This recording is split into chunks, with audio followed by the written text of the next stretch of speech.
चिदानन्दरूपाय महाकालाय ते नमः। ईश्वराय नमस्तुभ्यं तत्पुरुषाय वै नमः।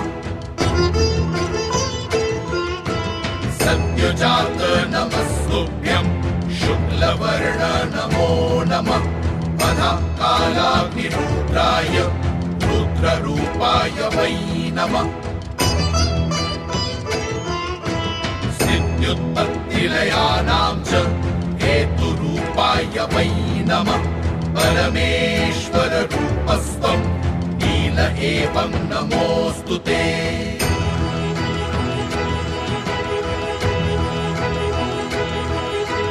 पवनाय नमस्तुभ्यं हुताशन नमोऽस्तु ते। सोमरूप नमस्तुभ्यं सूर्यरूप नमोऽस्तु ते। यजमान नमस्तुभ्यं